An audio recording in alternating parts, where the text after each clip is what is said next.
She came to Texas to start over, but before sunrise, she'd risk everything to save a stranger condemned to die.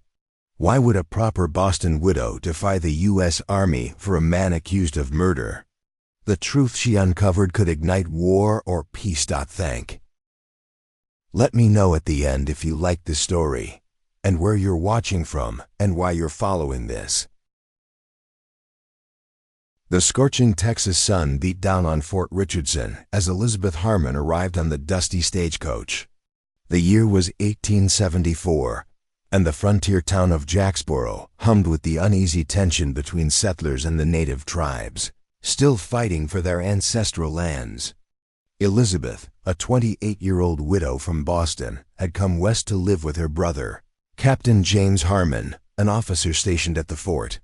"Miss Harmon, welcome to Fort Richardson," Lieutenant Miller greeted her, tipping his hat. "Your brother sends his apologies. He was called away on patrol, but asked me to escort you to the officers' quarters." Elizabeth surveyed the military outpost with curious eyes. Wooden buildings formed a square around a central parade ground where soldiers drilled in perfect formation. Beyond the fort's walls stretched the vast Texas prairie, beautiful and dangerous. "Thank you, Lieutenant. Is the situation with the Comanche as dire as the newspapers claim?" she asked, following him across the dusty yard. Miller's face hardened. "Worse, ma'am. Just last week, they raided a settlement 20 miles from here. 3 families massacred."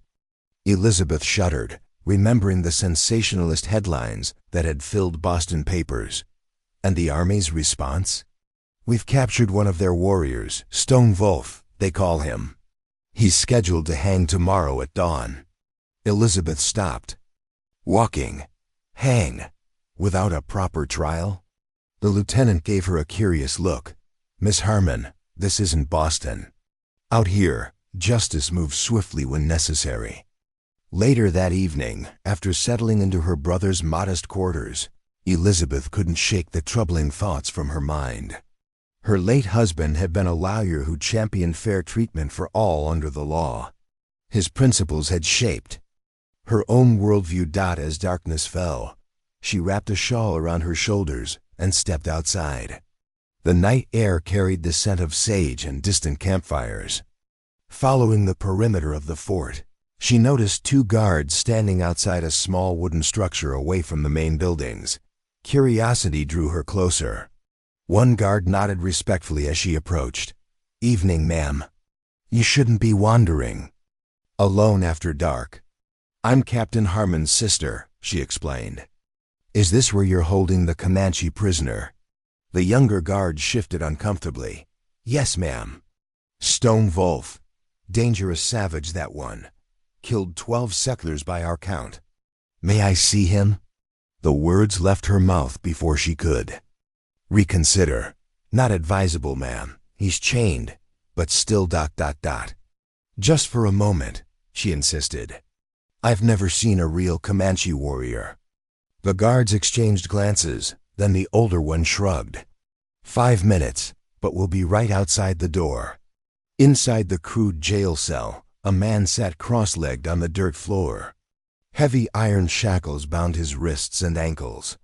His long black hair fell across broad shoulders, and his copper skin gleamed in the lantern light. When he raised his head, Elizabeth was struck by the fierce intelligence in his dark eyes.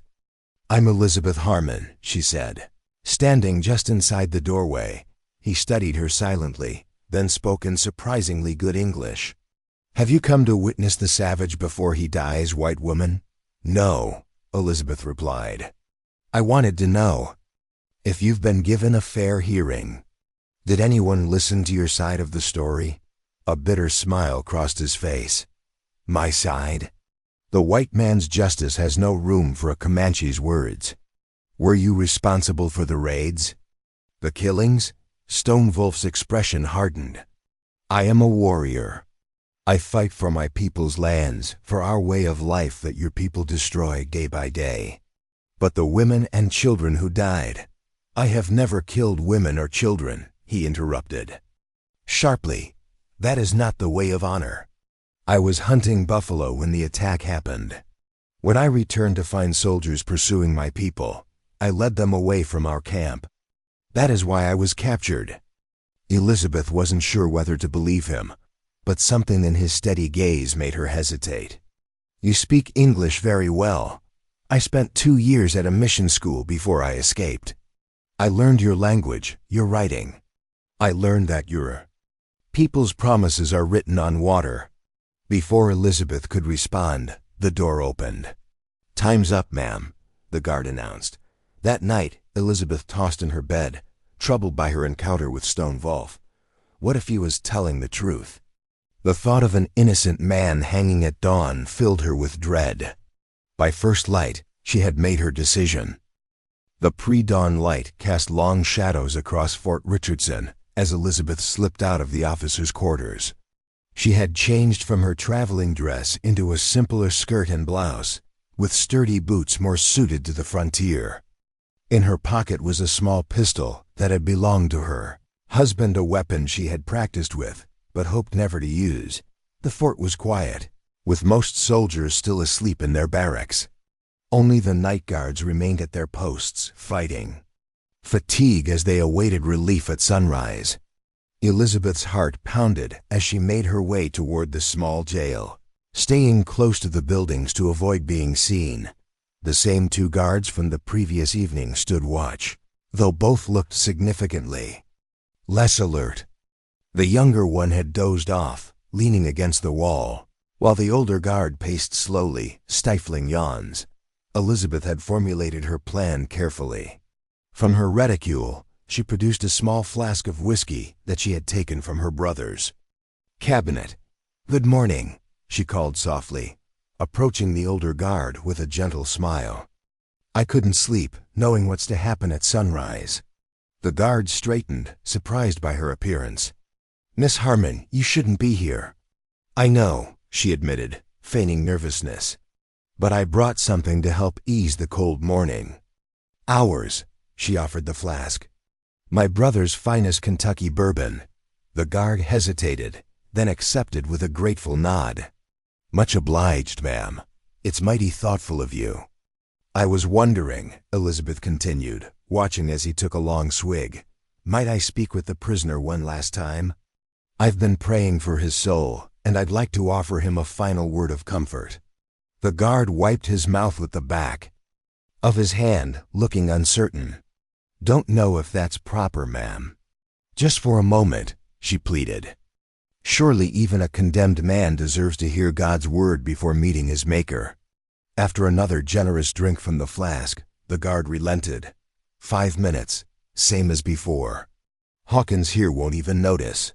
He nodded toward his sleeping companion. Inside the jail, Stone Wolf looked up sharply as Elizabeth entered. He seemed surprised to see her again. "You return, white woman. Why?" Elizabeth moved quickly to his side, producing a small key from her pocket. "I believe you," she whispered, reaching for his shackles. "At least enough to think you deserve a proper trial, not a hasty execution." Stone Wolf's eyes widened. "Where did you get that key?" "I took an impression in wax when I visited yesterday. My brother keeps smithing tools in his quarters. It may not be perfect, but..." The lock clicked open, and the manacle fell away from his right wrist. Working quickly, Elizabeth freed his other wrist and moved to the ankle shackles. "There's a horse waiting behind the sutler's store. Head north toward the Red River. My brother mentioned that some of your people have camps there." Stone Wolf rubbed his wrists, watching her with a mixture of suspicion and wonder. "Why would you risk this for me?" "My husband believed that justice should be blind to a person's birth or station," Elizabeth replied, freeing his second ankle. "If you're innocent of killing women and children as you claim, then this hanging would be murder, not justice." As the final shackle fell away, shouts erupted outside. "The prisoner! Check on the prisoner!" The sleeping guard had awakened, and the alarm was being raised. "Go quickly," Elizabeth urged, pointing to the small window at the back of the cell. "It's barely large enough, but you can make it through." Stone Wolf rose to his full height, towering over Elizabeth. For a moment, he studied her face intently. "You have the heart of a warrior," he said finally. "I will remember Elizabeth Harmon." With remarkable agility, he pulled himself up to the window, squeezing his muscular frame through the narrow opening, just as the door burst open behind them. "What have you done?" The older guard gasped, staring at Elizabeth in shock. Elizabeth stood her ground, chin raised defiantly. "What my conscience demanded." Within minutes, the fort was in chaos. Soldiers mounted horses and rode out in pursuit of the escaped prisoner. Elizabeth was escorted to the commander's office, where Colonel Wilson regarded her with a mixture of anger and disbelief. "Miss Harmon, do you understand what you've done? You've released a dangerous enemy of the United States, a man responsible for the deaths of American citizens. With respect, Colonel, has that been proven in a court of law?" Elizabeth countered. "From what I gathered, he was captured and condemned without proper procedure." The colonel's face reddened. "This is the frontier, not a Boston courthouse. That Comanche was going to hang as an example to the others. An innocent example?" Elizabeth challenged. Before the colonel could respond, the door burst open, and Captain James Harmon strode in, his uniform dusty from the trail. He stopped short at the sight of his sister. "Elizabeth, what's going on here?" Colonel Wilson's voice was tight with anger. "Your sister has freed the Comanche prisoner, Captain. A prisoner who was to be executed for raiding settlements under your protection." James paled, looking at Elizabeth with shock. "Tell me this isn't true."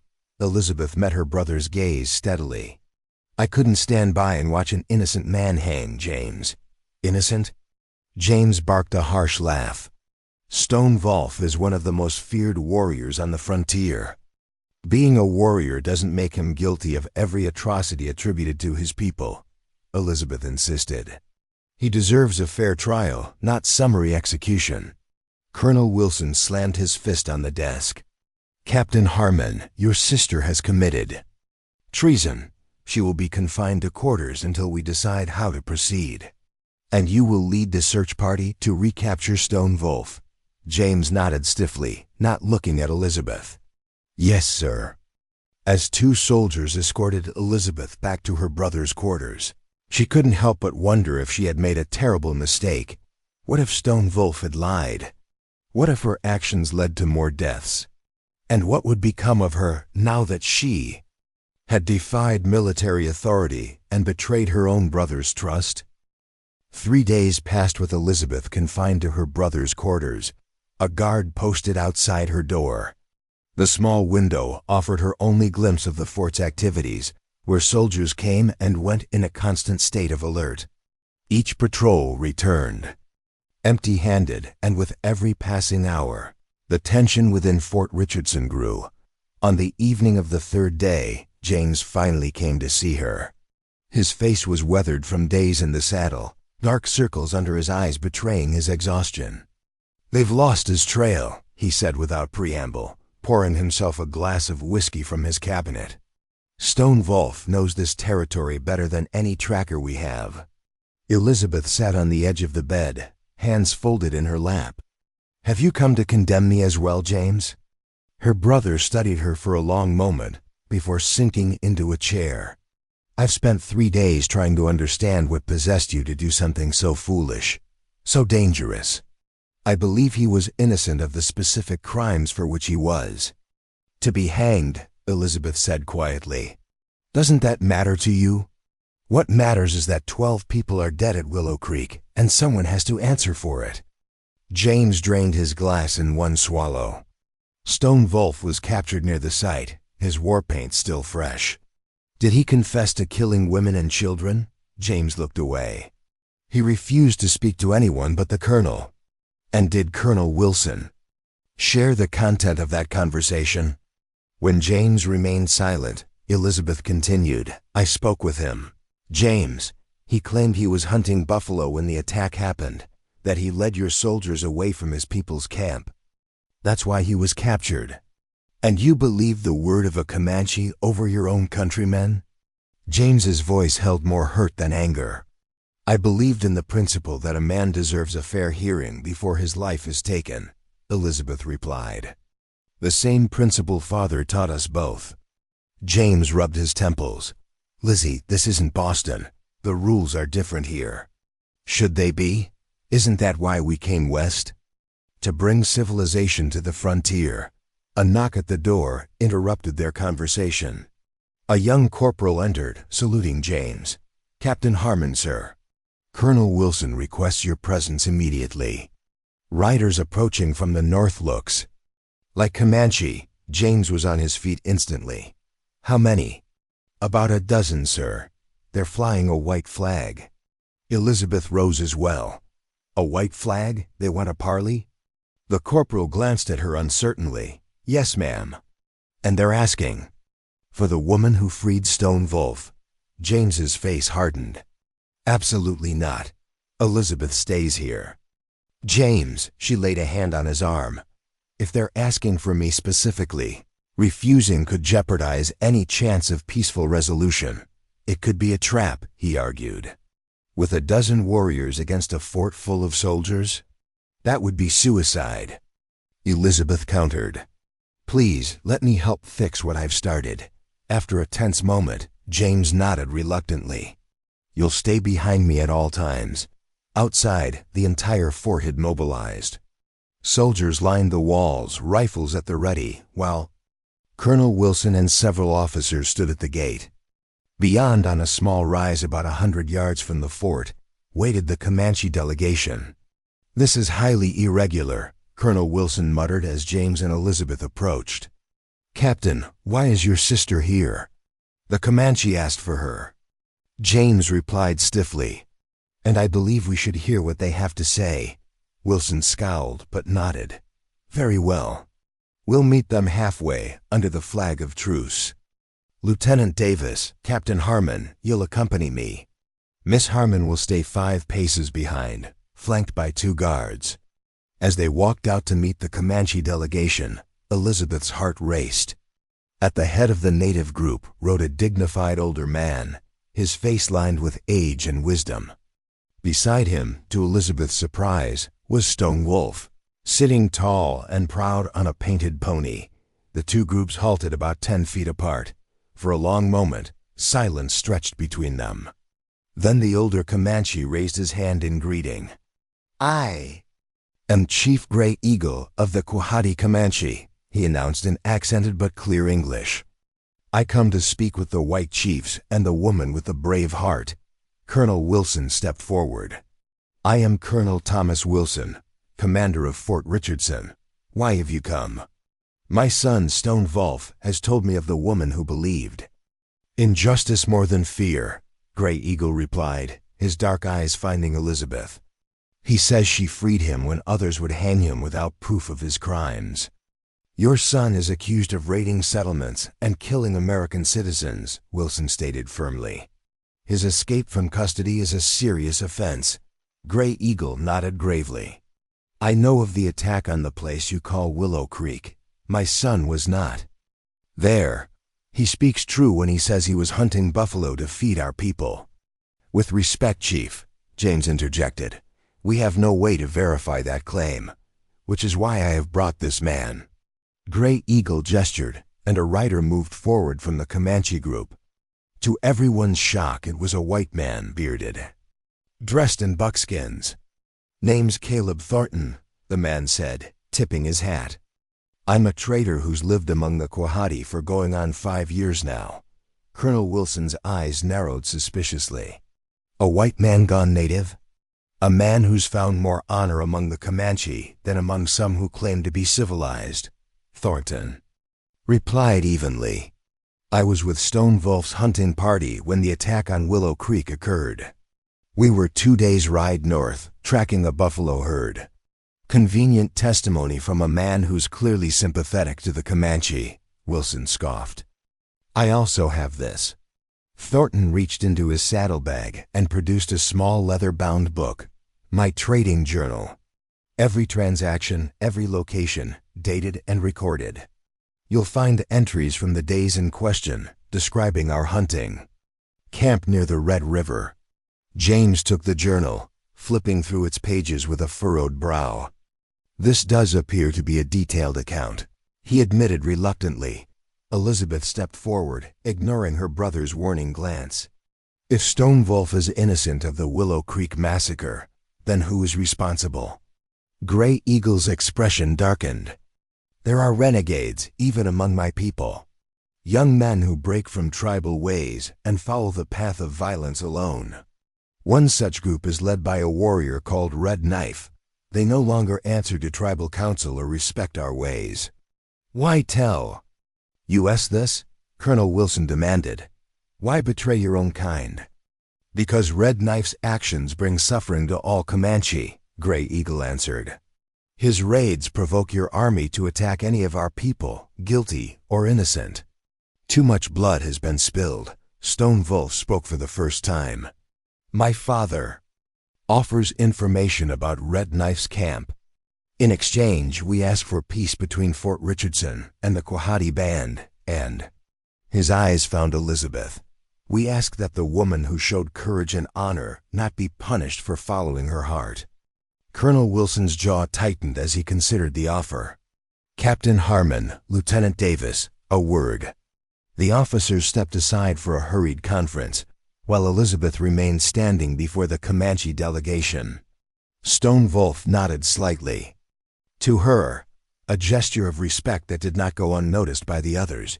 You took a great risk, he said quietly. My people will not forget. I only did what I believed was right, Elizabeth replied. When the officers returned, Colonel Wilson's expression was still stern, but somewhat less hostile. We will consider your offer, Chief Gray Eagle. If the information about Red Knife proves accurate, we may establish terms for peace with your band. And the woman? Gray Eagle pressed. Wilson glanced at Elizabeth. Miss Harmon's actions, while misguided, appear to have led to an unexpected opportunity for diplomacy. There will be no formal charges, provided she understands the severity of interfering with military matters in the future. Gray Eagle nodded, satisfied. We will send a rider at dawn with the location of Red Knife's camp. After that, the path forward depends on the honor of both our peoples. As the Comanche delegation prepared to depart, Stone Wolf lingered for a moment. Elizabeth Harmon, he said, you have brought two worlds together with your act of faith. Perhaps there is hope for peace after all. With that, he wheeled his horse around and rejoined his father, leaving Elizabeth standing between two worlds, the military structure that represented her own culture, and the departing Comanche who had shown her a different kind of honor. James came to stand beside her as they watched the riders disappear into the distance. You've started something here, Lizzie. For better or worse, I'm not sure yet. Sometimes it takes one act of faith to break a cycle of mistrust, she replied. Softly, perhaps this is the beginning of understanding, not just more bloodshed. As they turned back toward the fort, Elizabeth felt a profound shift in her perception of the frontier. The black and white certainty she had brought from Boston had given way to complex shades of gray, where courage and honor could be found on both sides of a conflict that had lasted generations. 1 week later, Elizabeth stood on the porch of a small wooden house at the edge of Jacksboro, watching the sunset paint the Texas sky in brilliant oranges and purples. After the dramatic events at Fort Richardson, James had arranged for her to stay in town, away from the military politics that continued to swirl around the fort. The information provided by Gray Eagle had proven accurate. A detachment of cavalry, guided by Caleb Thornton, had located Red Knife's camp and captured the renegade leader along with several of his warriors. The evidence found there, items stolen from Willow Creek and other settlements, had confirmed their guilt in the attacks that had been attributed to Stone Wolf. Penny for your thoughts, came a voice from behind her. James climbed the steps to join her, looking more relaxed than she had seen him since her arrival. I was just thinking about how quickly life can change, Elizabeth replied. 2 weeks ago, I was a proper Boston widow coming west to start anew. Now I'm known as the woman who freed the Comanche, James chuckled. You've certainly made an impression. Colonel Wilson still hasn't quite recovered from the shock. And you?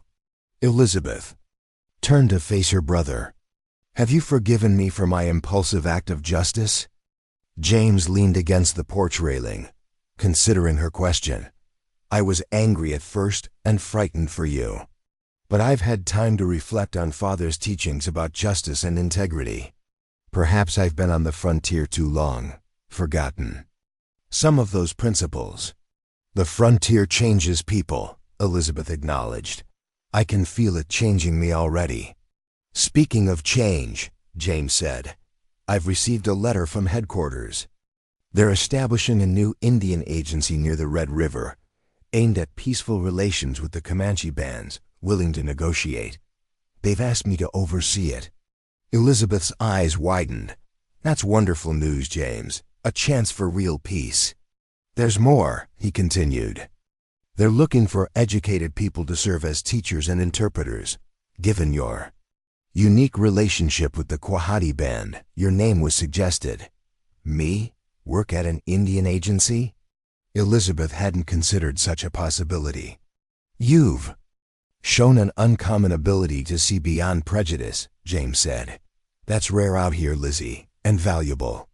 Before Elizabeth could respond, the sound of approaching hoofbeats drew their attention. A single rider approached the house, his silhouette familiar against the darkening sky. Caleb Thornton, James identified him. Wonder what brings him to town. The trader reined in his horse and dismounted with the easy grace of a man who spent most of his life in the saddle. Evening, Captain. Miss Harmon, hope I'm not interrupting. Not at all, Elizabeth welcomed him. Would you care for some coffee? Much obliged, Thornton replied, removing his hat as he climbed the steps. I've just come from the Quahati camp. Gray Eagle sent me with a message. James's posture stiffened slightly. What kind of message? A good one, I think, Thornton assured him. The council has agreed to send representatives to discuss the terms of the new agency. And Stone Wolf has been named as their primary negotiator. Stone Wolf? Elizabeth couldn't hide her surprise. Why him? Thornton's weathered face crinkled in a smile. He argued that having spent time in the white man's schools, he understands both worlds. And after recent events, he believes there may be white people willing to listen with open hearts. His gaze rested meaningfully on Elizabeth. When will these negotiations begin? James asked. 2 weeks' time, Thornton replied. At the old trading post by Beaver Creek, neutral ground. Later, after Thornton had departed and James had returned to the fort, Elizabeth sat alone by the lamplight, writing in her journal. The events of the past 2 weeks flowed from her pen, a record of how one moment of moral certainty had altered the course of many lives. A soft knock at the door startled her. She rose cautiously, picking up the small pistol she kept nearby, a frontier habit she'd quickly adopted. Who's there? She called. A friend, came the reply in a deep, familiar voice. Elizabeth opened the door to find Stone Wolf standing on her porch, dressed not in war paint, but in a mixture of native and Western clothing. A peace offering of sorts. This is dangerous, she said, glancing around nervously. If someone sees you here, I had to come, he replied. To thank you properly, and to ask something important. Elizabeth hesitated, then stepped aside to let him enter. What did you need to ask? Stone Wolf stood tall in the small room, his presence filling the space. Caleb Thornton says you might work at the new agency. Is this true? My brother mentioned the possibility, Elizabeth admitted. I haven't decided yet. My people need someone who will speak truth on both sides, Stone Wolf said earnestly. Someone who understands justice as more than just the victor's privilege. Elizabeth studied his face, seeing in it the complexity of a man caught between worlds, much as she now found herself. You believe peace is possible between our peoples? I believe it must be possible, he answered. Or we are all doomed to endless cycles of vengeance, And what of Stone Wolf? Elizabeth asked softly. The warrior who fought against the white settlers. Can he truly become a man of peace? A shadow of pain crossed his features. I have lost family to the blue coats. My first wife and son died when soldiers attacked our winter camp 3 winters ago. I carried that hatred like a burning coal in my chest. What changed? You, he said simply. When you risked everything to free me, believing in justice over vengeance, I remembered what my grandfather taught, that true strength comes not from how many enemies you kill, but from how many lives you spare. Elizabeth felt the weight of his words, understanding the profound shift they represented. If I come to the agency, she said carefully, it would be to teach and to learn. To build bridges, not to impose one way of life over another. Stone. Wolf nodded. That is why my father asked for you specifically. He says you have medicine, a special power to see with clear eyes. I have no special powers, Elizabeth smiled. Only a belief that people should be judged by their actions, not by the color of their skin or the language they speak. In my world, we would call that medicine indeed, Stone Wolf replied. He reached into a pouch at his belt and withdrew a small carved figure, a bird taking flight. This is for you. The eagle sees far and fears nothing, like Elizabeth Harmon. As he placed the carving in her palm, their fingers touched briefly. Not a romantic gesture, but one of mutual respect between two people who had found common ground where none seemed possible. I should go, Stone Wolf said, moving toward the door. But I will see you at the negotiations? Elizabeth closed her fingers around the carved eagle, feeling its significance. Yes, she decided in that moment. I will be there. After he had gone, Elizabeth returned to her journal, adding a final thought for the day.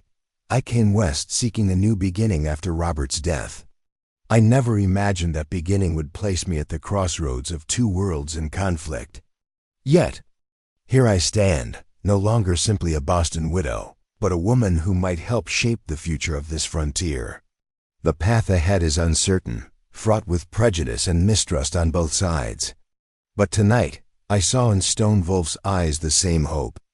That beats in my own heart, that understanding can triumph over hatred, that justice can prevail over vengeance. Tomorrow, I will tell James that I accept the position at the agency. The Boston drawing rooms seem a lifetime away now. This wild, beautiful land calls me to a higher purpose, and I find I cannot turn away.